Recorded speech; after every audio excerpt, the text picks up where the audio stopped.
All right. Welcome back, everybody. Sport Chat 503. Thank you guys very much for watching. First time, long time. Either way, I appreciate it. Joined here by the man, the myth, the legend, one of my absolute favorites in the industry, Max Torres. Max. What's going on, Ryan? How we doing? Man, Glad to be here. Loving life. Can't wait for this bowl game. I've just been deep diving on Liberty. Can't get enough. Hey, real quick, tell people where they can find you, buddy. Yeah, for sure. Appreciate it. You can find me on Twitter and Instagram at mtorresports. That's where I tweet out all my updates and stories and everything. And then I also have a YouTube channel, Oregon Football Max Torres, and the Ducks Dish podcast. Nice. Yeah, you guys do a great job. Everything is wonderful on our end, and we're stoked. We've got people in the chat here. We'll get this thing rolling. We've got a variety of topics we can cover. We're going to do about 45 minutes or so if we can get there. My goal is to have another live stream at 5:30 with Big Dave Uiagalelei, and the goal is for us to be able to have just a little bit of time between the two. And then we don't know where Big Dave's going to go with it, but we're going to run with it from 5:30. So I'm just going to start a new live stream at 5:30 after Max is done.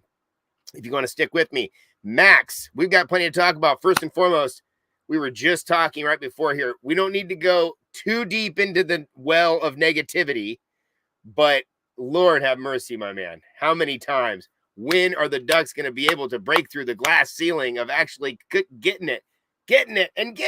I mean, every time it feels like, it's like I just said, you can't tell the story of the Ducks without telling some disappointment. So It's been a tough break. Yeah, I just finished recording my thoughts on the Pac-12 title game before we hopped on here. So, I mean, it was a crazy game. I mean, to start off on some positives, I mean, it was really fun to be able to cover a game at Allegiant Stadium. I'd never been there before, and the stadium was amazing. The press setup was awesome. I got to sit next to Spencer the whole game because the guy next to me didn't show up. So super unique and awesome experience to get to watch a game with him and meet him for the first time. And then I got to go down on the field before the game. I didn't even expect to be able to do that, but my credential gave me field access. So that was just a total bonus, cherry on top. But I mean, the game, God, everything else. I never thought Oregon was going to come out that flat. Nothing that we saw all year would have indicated that. They had all the momentum going into the game, and they had been dominating their opponents, whereas Washington was just scraping by. So that was just a huge shock. And then that proved to be too much for them to overcome. They really, I mean, credit to them because they made it a game and came back. Like the way they started, I thought they were going to get blown out. I was like, okay, I'm here. At least let's give a good game. So it was brutal. I mean, there were just so many tough breaks for them. They weren't able to, they got dominated at the line of scrimmage. There was virtually no run game, which was a huge error for Oregon. I think that's kind of their bread and butter. Yep. And it felt like they were force feeding Bucky Irving when he clearly wasn't 100%. And then Jordan James was doing well, but they went away from the hot hand. And they had been kind of doing that all year. You know, Bucky would have a good play here and there, and then Jordan would come in. But when the stakes are so high, I can't believe that they really just kept giving it to Bucky as much as they were, and they didn't give it to Jordan. So that was a head scratcher for sure. And then just defensively, and we can split it up if you want, but those are just some of the thoughts I had on offense. No, man, wait, you keep going, man. You can. I'm not letting you cook, Max. You got it going on, man. Again, I've done this. I came in here and I've done live streams now for like 3 hours. I've gone through the whole thing. Holy moly! Yeah, I got to see Spencer before the game. Spencer's first comment to me was, "Dude, you're a lot bigger than I thought." I was like, I can block for you, Spencer. Yeah, yeah, no. Man. Such a great guy, though, man. Yeah, I mean, the energy was great. The vibes were great. Everything was great. And then the game started and was like, oh no, what the hell just happened here? I mean, 3 and out. I mean, you couldn't have written a worse script. And the Huskies were feeling it. And like you said, I did give these guys a lot of credit for coming back on it because it did look very bleak. But Yeah. What any of your final thoughts there? We'll put that thing to bed and we'll look to brighter days. Sure. I You were think talking about maybe defense. Yeah, I think one of the things that obviously hurt the Ducks early on was Jordan Birch getting banged up. That's not the reason that they lost by any means, but that's one of your best defensive linemen and one of your keys to getting pressure on the quarterback. And I think he got hurt the first drive, and then just drive after drive, I was looking to the sideline. Hey, does he have his helmet on? Is he maybe look like he's going to come back? But he never came back in that one. And I think that really put Oregon in a tough spot because they were leaning on their younger guys to create pressure. And those guys are good, but they didn't really have the experience of playing in some pretty big time games like this. So it's a tough ask. Those guys are really, really talented and they have a super bright future, but that was just really tough for them. And then Washington's wide receivers are just phenomenal. They really are. I mean, it was pick your poison. Everyone was having a day, and the Ducks were shorthanded with Jaleel Florence missing that game. Again, that's not an excuse. That's why you have depth. That's why guys got to step up to the plate when their number's called. But the fact that they were able to pass and run the ball as effectively as they were getting like 4 or 5 yards every time they handed it off to Dylan Johnson. So it kind of felt like they just, got what they wanted. And that Bo Nix interception was insane. That's an offensive thing, but they did get that turnover with Kyrie Jackson, and they squandered away any momentum that would have given them. So I think that was the game right there, buddy. That felt like that was the backbreaker. Or the fumble that didn't get overturned. That didn't happen. And I people really jumped on that on my comment on the thing when I said I thought it was a fumble in the stadium. I thought it was. When I replayed it, it looked, you could see the hand coming forward a little bit, but it was in the stadium. They did a really good job of the replay in there, and we're like, what the hell just happened? It looked like it was just like any other play we've seen for years where the ball comes out, So again, those plays, if you need to win because of those plays, you probably shouldn't be winning. The game was close. You had to do better than you did in the first quarter. You gave up the whole quarter basically, and they played 4 quarters. You played 3, so can't win like that. I think the only other thing I would want to add was the post-game press conference with Bo Nix. It sounds crazy to say it, but I think that it might have been one of my favorite Bo Nix press conferences. I mean, granted, I didn't live in Eugene while he was there, but I still got to cover him like 5, 6, 7 times with traveling. And he just, you gotta love Bo Nix. I mean, you watch him play and then you listen to him in the press conference. And I guess unless you're a Washington fan or like an Oregon State fan, it's just like, how can you not root for that guy? Right. I even think a lot of those guys have a lot of respect for Bo, the way he carries himself, the way he goes about it. I even think Huskies gained a lot of respect for him and how he went about it. Even though they didn't win, I don't think it was because of Bo. No, yeah, I don't think so either. And just like when he was talking about how he's just kind of cherishing those little moments, like flying back to Eugene, even after like just a crushing loss and just being with his guys. He said, I know it sounds crazy. I just want to get on the bus. I just want to ride the bus one more time.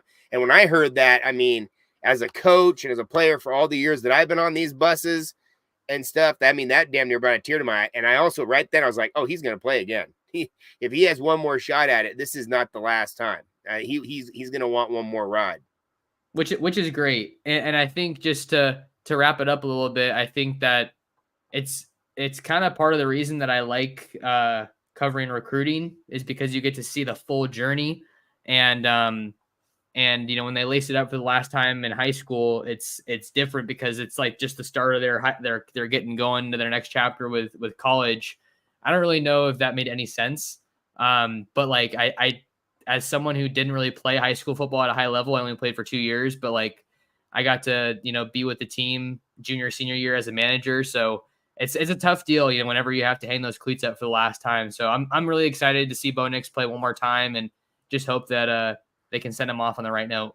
I agree. All right, here we go, man. It's 10 minutes in. Let's start talking about recruiting and the transfer portal. Let's start with the transfer portal. It's wide open.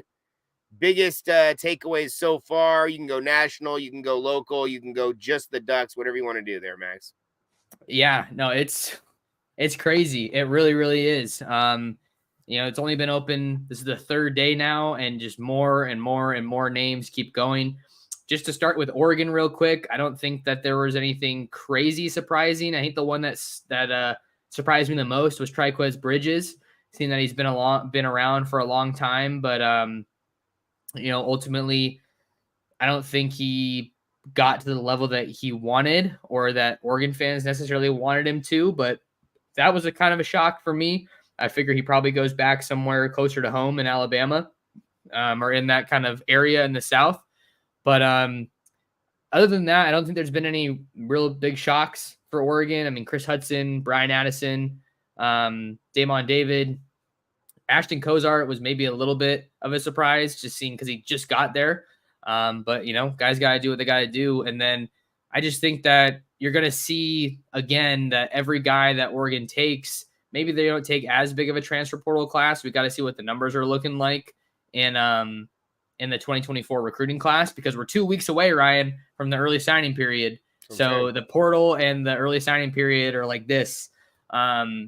And Dan's done a really good job of utilizing the portal, using it to bring in guys at key positions and to kind of address some depth concerns.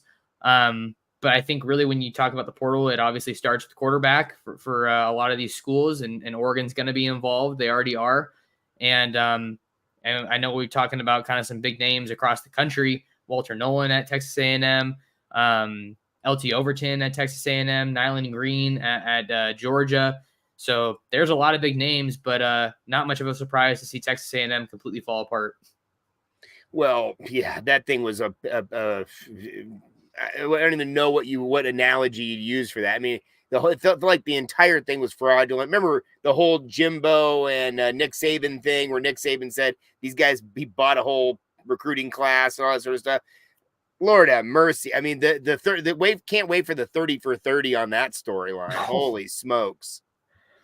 That's going to be a good one. Oh yeah, that's going to be a good one when that comes out. But I think you expect to see portal movement anytime there's a coaching change, but when you have one at a school that can recruit at the level that A&M has, right. I don't know. I don't want to say necessarily that they're buying all of their recruits, but you can see, because I don't have any knowledge of that firsthand. I don't have any intel. No, I'm just saying what Saban said. No, for sure. Because I remember when Saban and Jimbo were going at it, that was crazy. But like when you see them consistently get the caliber of guys that they get, but they constantly come up short on the field, makes you kind of wonder, what's going on over there.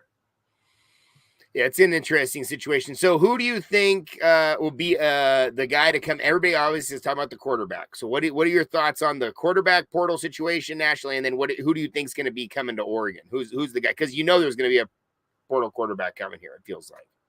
Yeah, I think there's going to be a quarterback from the transfer portal that ends up at Oregon. I think just given where that room is at and where the program is at, being a league, I guess, Big Ten contender now. Do I say that? Now that we're looking forward, and that's exactly right. Yeah, well, my Lord, it's certainly a playoff caliber program. Maybe even more so now that it's going to be expanded. When they were so close to getting in there with 4 teams, but Dylan Gabriel is obviously the name that has really emerged for Oregon here at the quarterback position. The Oklahoma quarterback transfer. Incredibly experienced, played at UCF and Oklahoma. And it's kind of wild, I think, when you see him enter the transfer portal, because the Sooners played so well and had a pretty solid season. I think that I was told before the game on Friday that Oregon's main guy hadn't entered the portal yet. And then here comes Monday, and Dylan Gabriel enters the portal. So looks like he's reportedly going to pop up in Eugene for a visit this week. So these things kind of tend to come together pretty quickly as far as quarterbacks in the portal, and they sometimes know where they're going to go before they enter the transfer portal. Cam Ward's another guy that's been linked to Oregon a little bit, but Ohio State is a pretty big contender that looks like they could be leading the way for him. You got Will Rogers in Washington, the Mississippi State transfer quarterback. That looks like that might be their guy. DJ Uiagalelei from Oregon State. he's been tied to Oregon, seeing that they were pretty heavily involved there when he was coming out of high school, but that was under a different staff in the 2020 class. And I don't tend to think that he is necessarily a huge priority for this Oregon staff. The other guy that I would maybe mention real quick here, Ryan, is Dante Moore, the true freshman quarterback from UCLA, former Oregon 5-star commit. I think if he really is prioritizing development at the quarterback position, which is kind of the early chatters there, some of the interviews that he's done. I don't know, maybe it's kind of a wild card scenario that Oregon takes 2 transfer portal quarterbacks just to get ahead of the curve. It sounds pretty outside the box, seeing that the season just ended, or not technically over, but the off season's in full swing here. But they did lose a commitment from Michael Van Buren in 2024. I don't think that that was a move that surprised me or a lot of fans that had kind of been in the works for a bit. But they only have Luke Moga now in the 2024 class. Really talented athlete, but I think he has some room to grow as a quarterback recruit. So we'll see when he can compete in that room.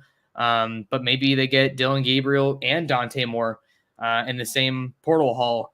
And then that way they already have a guy that they clearly liked a lot coming out of high school and someone that they know is really talented. I saw Dante Moore last year at the All-American Bowl, and that dude was super special.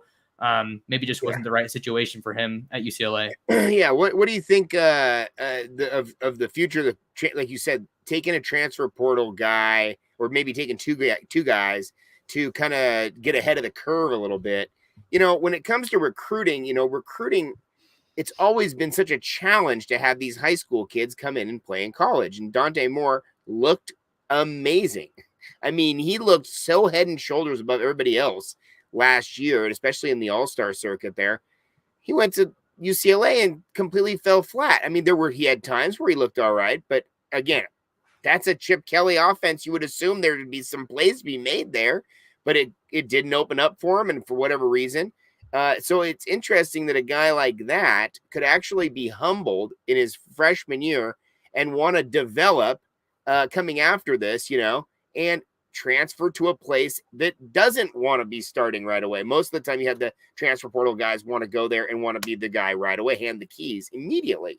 So that's an interesting take, because, rarely would it feel like you would bring in. To me, the transfer portal I still am old school, and I feel the transfer portal is kind of, a little bit of a desperation move, right? You don't have enough guys, or you don't have the guy in the room. You keep shopping.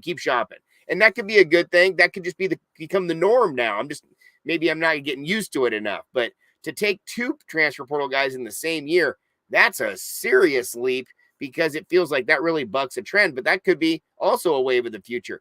A younger guy and an older guy come in at the same time. It's a great point. I'd never even thought of that.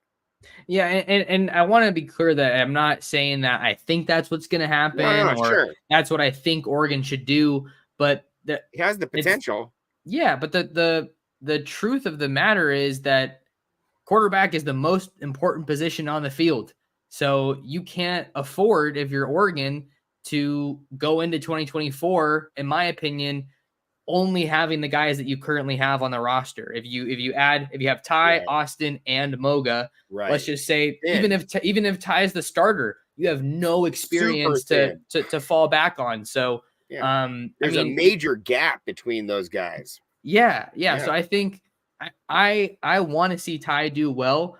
I think that he has shown improvement in 2023, but he played pretty much just as much as he did last year. 7 games in both seasons, and I think he probably should have played more this year. And you obviously have to talk about the quality of the reps that he's getting, seeing that he's playing with backups, and a lot of these blowouts can make it kind of hard to get it can make it kind of hard to get a read on what a guy really brings to the field, to the table. But ultimately what it comes down to, he's been at Oregon for 3 years now. So it's kind of like, when is he going to make that breakthrough? When is he going to be, and it's hard to be like, okay, yeah, you have to be better than Bo Nix if you're gonna, be someone at Oregon. Quarterback sitting in New York, he's one of them. Yeah, exactly. So when he came in, I don't think there was any expectation that Ty was going to start. But now that they're moving on from Bo, I understand where people are coming from when they're saying, hey, they want to see Ty get a shot. He's been at Oregon as long as he has.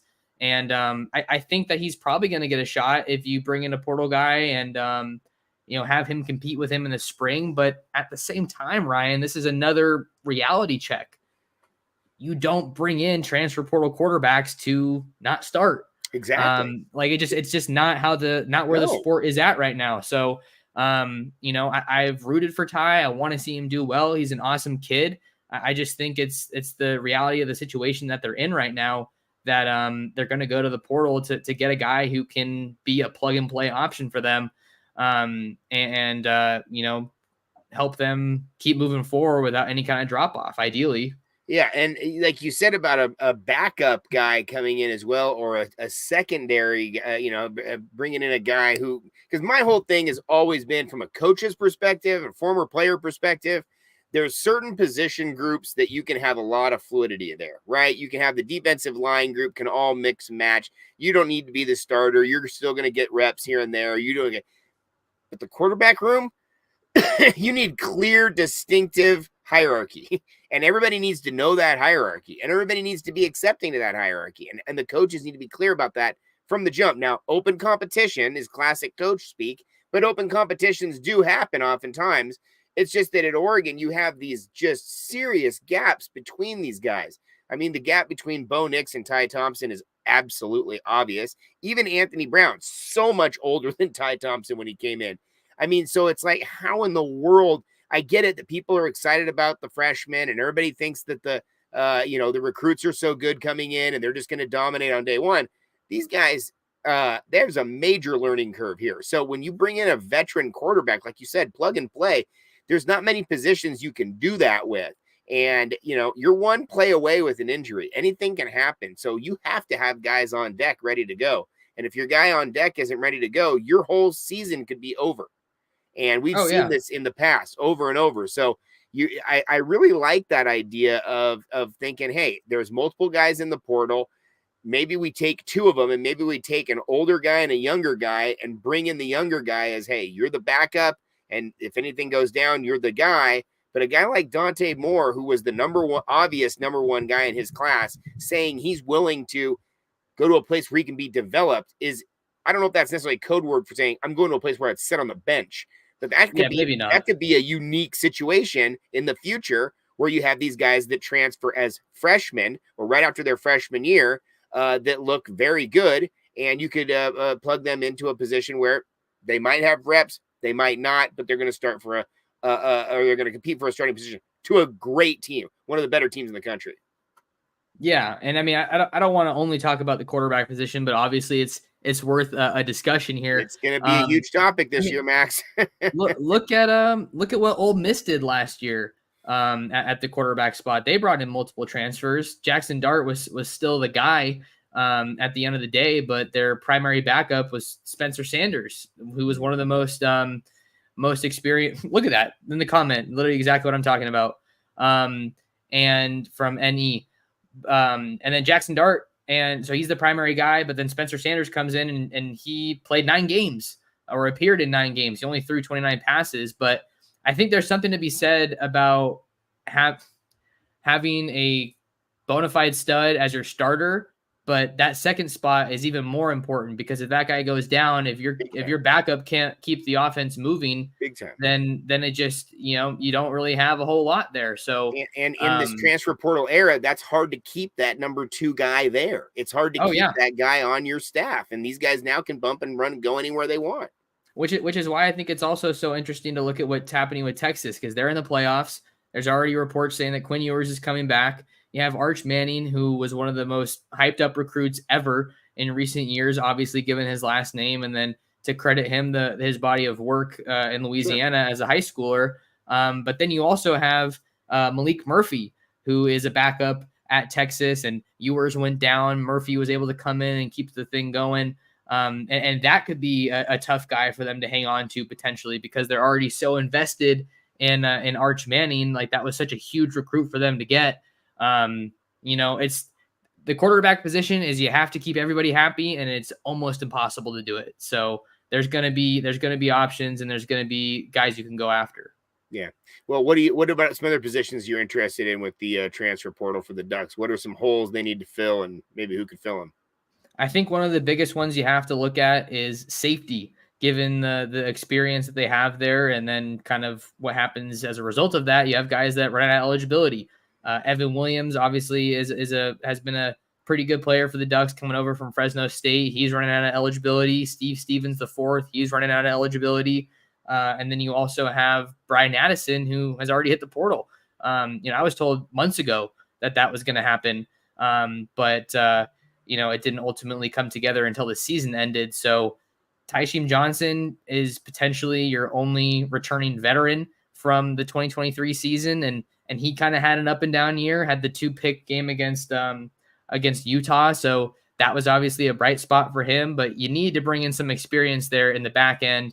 And I think that it looks like they already have one guy that is standing out to them in the portal. That's Clemson safety Andrew Makuba, who has already kind of been billed as one of the top options at the defensive back spot in the portal.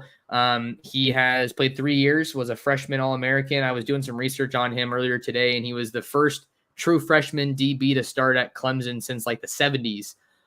So he is definitely a guy that comes with a pretty big billing. And he was also a guy. I'm sorry to cut you off. He was also a guy that Dan Lanning recruited when he was at Georgia. Am I right there? Was that? I need to do a little bit more research on that. I saw there was a couple guys that they had said that with, and again, there's a couple of ones. There's so many names in the portal. But they weren't Georgia guys necessarily. There was somebody else that from another school there, but.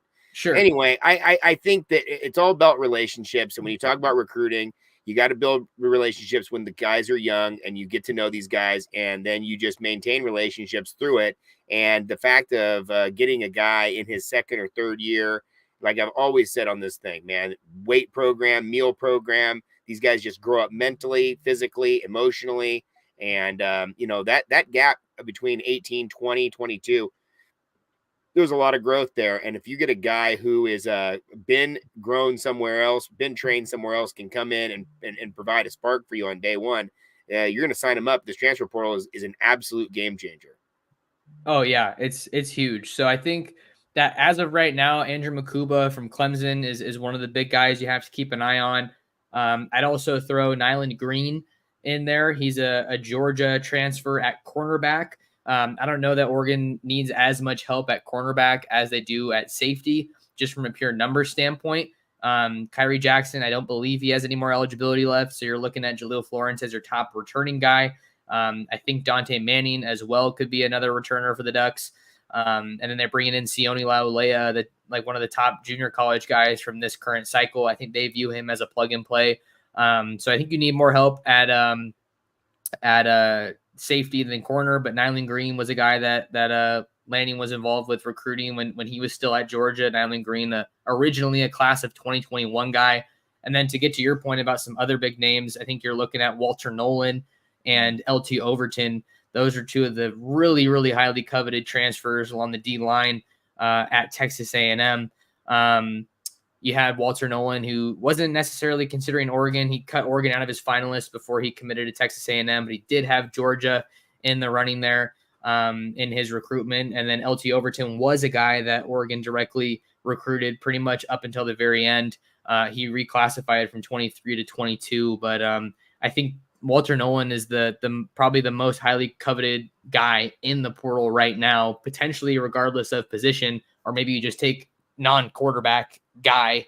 And Oregon's going to need some help at the D line, I think. I mean, with all the pieces you're going to lose there with Popo, Dorless, Jordan Riley, Taki, you're really just, I mean, it was a great group. Slate. But it's going to be, you got to kind of not restart, but there's definitely you're going to need some help there. Yeah, and it's like a hockey shift. I mean, the whole thing, everybody's gone, everybody's going in. And yeah, it's hard to get guys up to speed, up to the level of play that those guys were at this year without major weight plan, major meal plan. And those guys also benefited, many of them, from the extra year of COVID. Oh, for sure. And I mean, that's, again, I'm not trying to be a downer or anything, but that's just another reason why this year was the year to do it. with all the experience and production that you had along the D line. Popo getting hurt last year and then being able to come back this year for you was just a huge blessing. And he was an awesome player for the Ducks. So I think that they're definitely going to need some help along the D line as well. Trey Moore is an interesting guy from UTSA. He was someone who got floated in the chat here. And I think that he could be an experienced guy. He's obviously going to be incredibly coveted because it's not easy to find top end edge rushers in the transfer portal. And obviously with Will Stein being at UTSA, maybe that gives them a little bit of help there. But he's played 3 years at UTSA and he had a big year in 2023, registering 14 sacks, had 8 last year. So it's hard to find that kind of production in the portal, especially at the edge position. Absolutely. Well, I've got a quick announcement to make. It looks like Big Dave is going to join here with us, if you're cool with that, Max, for the last maybe 15 minutes. Sure. Be able to let you guys have some questions for him, whatever, if you need to there. Obviously, one of those names in the quarterback portal nationally is DJ. Not that he's going to necessarily speak for him, but obviously get some information. So we were going to do 2 different videos just to speak to the sports chat community out there. We were going to do 2 different videos, but now we're just going to roll with this one. When Max needs to go, he can bounce. Big Dave can stay in, and then we can keep this thing rolling. Is that cool with you, Max? Yeah, sure. And then when you bounce out of your thing, will that end your thing on your stream, or will that keep going on your thing? What do you think? I think it's going to keep going. Actually, I could try to I think I can try to stop it once I leave, maybe. Well, if you want to keep it rolling, you can keep it. If you want to bounce out, that's fine by me. But yeah, my guy. So what about the real quick? We talked about transfer portal. How about the recruiting? Where is the recruiting at right now? Early window. Who are some of those guys who maybe people are excited about coming in? High school players that are going to be maybe recruiting in the next 2 weeks are going to be coming in. Yeah. Well, there's a huge one that's ready to come off the board tomorrow. That's kind of the biggest topic right now. That's 5-star IMG Academy offensive tackle Jordan Seaton. He is going to be making his decision on Thursday, December 7th, and has Oregon among his top schools. This one has kind of taken a little bit of a turn lately, maybe an interesting wrinkle, if you will. Took an official visit out to Ohio State over the weekend, and it really sounds like the Buckeyes did a great job there. I mean, hard to say that you'd have a bad visit to Ohio State with all the history and their body of work on the field and NFL draft production. Pick your poison, whatever it is. They're one of the best recruiting powers in the country. Feels like that one's down to Oregon, Ohio State, and maybe Tennessee and Alabama. I've been trying to get a read on that one today, but it's been a little bit tricky. I think the reason I'm leaning Ohio State there right now, Ryan, is because he was supposed to come back out to Oregon, back out to Eugene for his official visit, because he was initially going to be coming off the board during the early signing period. But now it looks like he's moved up his commitment date fresh off of that trip to Columbus, which on the surface might indicate that the Buckeyes have taken the lead there in that recruitment. But Malik Terry has been doing really, really well as a recruiter in his first full cycle back with the Ducks, and he's from Florida. So maybe he, pops up 11th hour in Florida tonight. I'm not even sure. But coaches are out on the road recruiting guys. So I think he's a big one to watch. And then you also have to look at Gatlin Bear, the speedy wide receiver out of the state of Idaho, recently backed off his commitment to Boise State. And now it looks like that one is down to Oregon and Michigan. But we don't know when he's going to be making his decision. He's going to be graduating high school early, taking a 2-year mission trip with the LDS Church before playing college football in 2026. But I think that Dan Lanning, Joe Lorig, and Junior Adams all stopped by Idaho to see him earlier on this week. So that's another big one that we're going to be following here towards the finish line. All right. Well, hey, let me just see here real quick. What about let's see. What time we got? We good here? We got 34 minutes. Okay. Mm-hmm. Okay. So let's do this. Let's see. What about on the defensive side? Is there anybody besides the safeties? Are there defensive linemen? You talk about all the defensive linemen are leaving. their defensive linemen or their linebackers? Is there anybody else in the transfer portal that might be interested? I've seen a bunch of guys come out that maybe have connections to Dan Lanning or whatnot. Anybody else come to mind there? Yeah, I think another one that could be interested possibly is Clemson corner Toriano Pride Jr. Staying out there on Dabo's team. He entered the portal recently, and that was a guy that I think he took his official visit out to Oregon. I remember covering him. That's one of the cool things about recruiting is that you see these guys hit the portal, and you're like, oh wait, that name looks familiar. So it makes it a little bit easier to try to keep track of these guys.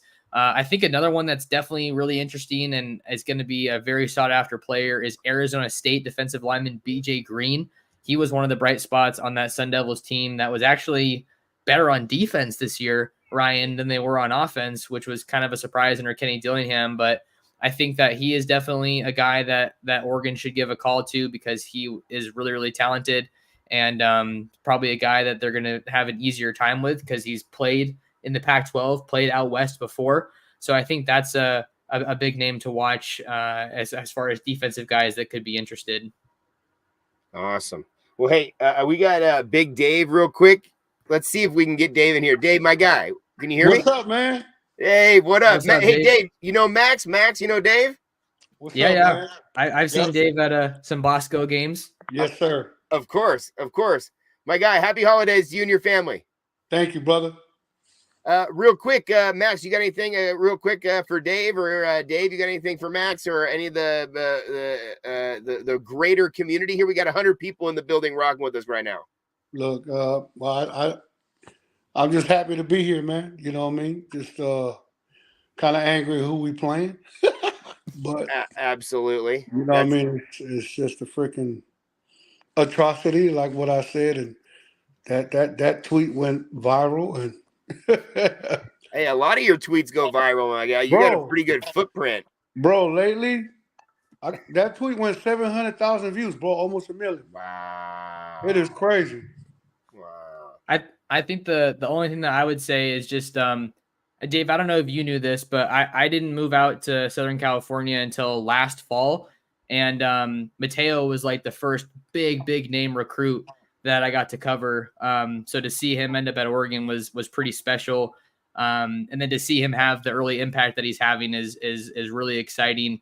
What was it kind of like, I guess, with him, with Oregon being the school that he ended up choosing? Cause that was like, I never felt like Oregon led. I know they were going to keep trying, but it was hard to get something out of him. But what people don't know is Oregon wasn't even on the map for Matayo, just because of what happened with DJ, prior with Cristobal. It wasn't nothing bad. It was just he didn't feel it, when he went with his brother. So here's the story, and it goes like this. When they got the new coach, Tosh Lapoy was always a good friend of mine because he tried so hard to get DJ to Alabama. You know what I mean? So that's where that relationship. Well, I've known Tosh Lapoy when he was at Cal, and he played there, and he was a coach there. He knew my brother Yona and was recruiting through my brother. So we've always had that relationship. You know what I mean? And me understanding what NIL is and knowing that the biggest brand in the world is Nike. I said, there's no way. I told Mateo, there's no way you cannot visit Oregon, right? Mateo tells me, nah, Dad, I'm good. I already got the schools that I'm thinking I'm going to. I said, no, I'm not doing a fatherly job if I'm not taking you out there just to visit. I'm not saying you can go out there and you're going to go there. I'm just saying we're going to go visit. So that at the end of the day, I remember very vividly, it was the spring game for USC. He was really hard on USC. And I said, well, spring game is on Saturday, and we can go visit on Sunday. He was like, I'm not jumping on the plane. I'm not going. I said, no, you're going. Eventually, I got him on the plane because I'm his daddy. I'm bigger than him. I don't care what it says. I'll tackle his ass. He's going to listen to me.